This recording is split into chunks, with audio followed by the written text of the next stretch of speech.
Video है जी। हाँ एक ऐसे भी खींचो। तो अॼु दाल पकवान जे बारे में हिकिड़ी कविता तव्हांखे ॿुधायूं था। वाह वाह वाह वाह। खाए बाबो अमड़ अदी भाभी, वाह वाह। खाए बाबो अमड़ अदी भाभी, चाहे खाए साली घरवारी। मूंखे त नालो ॿुधी वात में बस अचे तो पाणी, खाए ॿुढो ॿार जवान दाल पकवान। हिन जो परिचय मां तव्हांखे ॾियां, मुखातिब करायांव।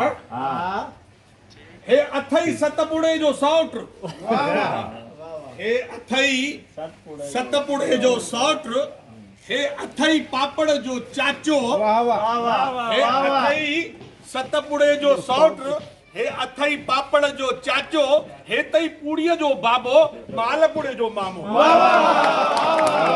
यार हे तई फुल्के जो पुफाट, यार हे तई फुल्के जो पुफाट, हे तई कोकीअ जो मासात।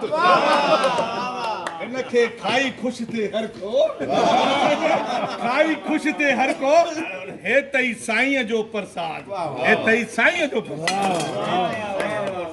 कुर्बान वञा कुर्बान। हाणे दाल जी ॿुधाए आखाणी, हाणे दाल जी ॿुधाए आखाणी, हीअ तई हर घर जी राणी।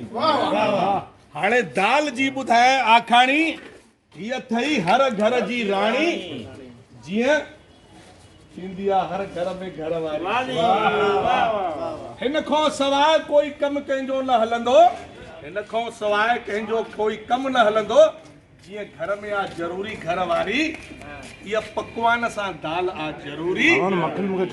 चहरी चटपटी, चहरी चटपटी पीली खटी तिखी, चहरी चटपटी पीली खटी तिखी, छोरन धाणन जो देस बुरको, छोरन धाणन जो देस बुरको, अंब चूर जो चुरको, विजेस सना सना बसर, लीमे जो रसान, दाल पकवान। झूले